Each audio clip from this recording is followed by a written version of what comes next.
The story of the modern Middle East begins with the fall of the Ottoman Empire. For centuries, the Ottoman rulers controlled vast lands, stretching from Europe to Africa and the Arabian Peninsula. At its height, it was one of the most powerful empires on earth. But by the early 20th century, it had become weak and fragmented, often described as the sick man of Europe. While European nations modernized with railways, factories, and new technology, the Ottoman Empire struggled to keep pace. Constantinople, the empire's capital, did not even have electric streetlights until 1912, long after Paris, London, and Berlin. Its vast territories were diverse in culture and language, but most of its people identified strongly with religion rather than nationality. The empire was an Islamic caliphate.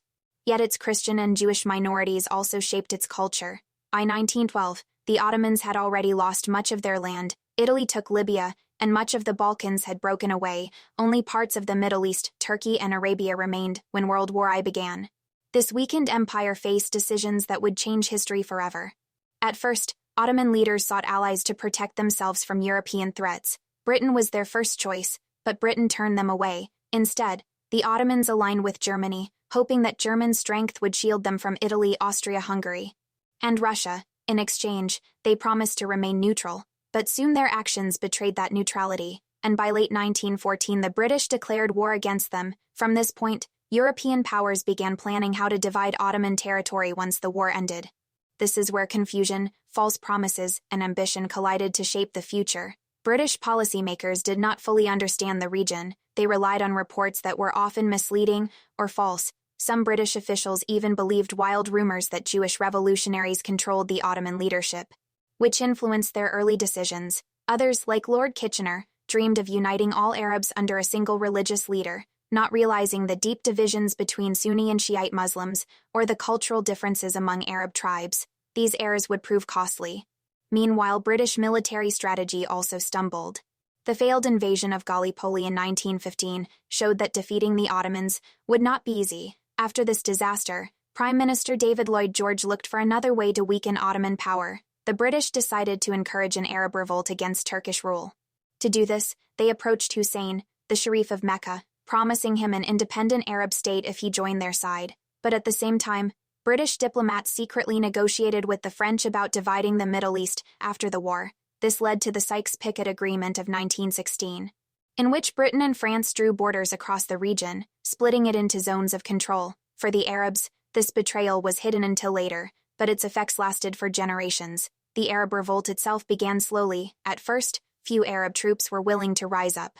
But with British support and the help of T. Lawrence, better known as Lawrence of Arabia, Hussein's forces captured Mecca and later Aqaba, giving them momentum. By 1917, they were advancing into Palestine and Syria alongside British troops. That same year, another major decision shaped the future: the Balfour Declaration.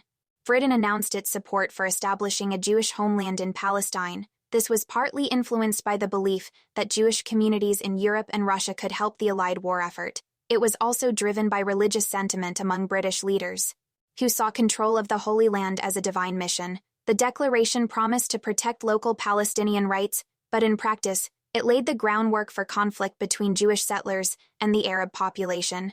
By 1918, the Ottoman Empire was collapsing.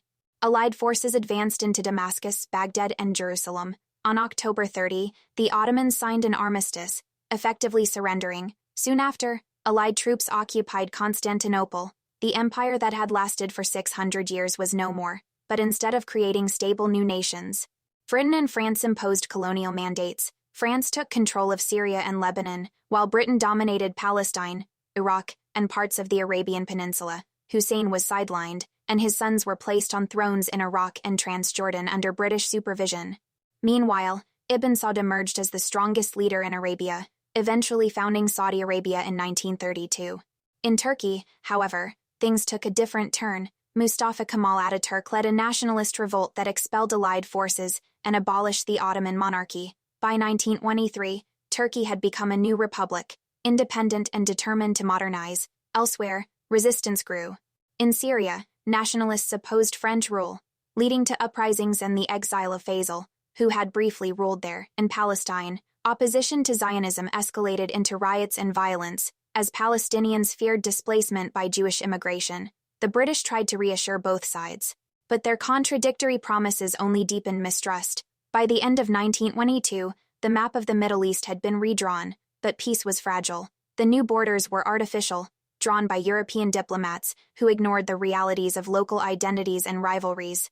Communities that had coexisted under Ottoman rule were now divided by arbitrary lines, governed by foreign powers, or ruled by monarchs with little local legitimacy. The long-term consequences were enormous. The collapse of the Ottoman Empire did not bring stability, but instead planted the seeds of ongoing conflict.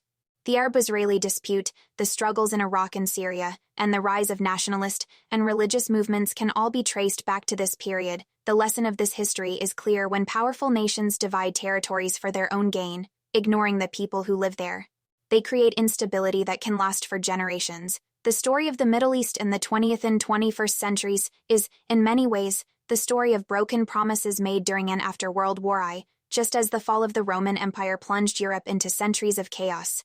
The dismantling of the Ottoman Empire has left the Middle East in turmoil for over 100 years. The decisions made by Britain and France, and the ambitions they pursued, continue to shape global politics to this day.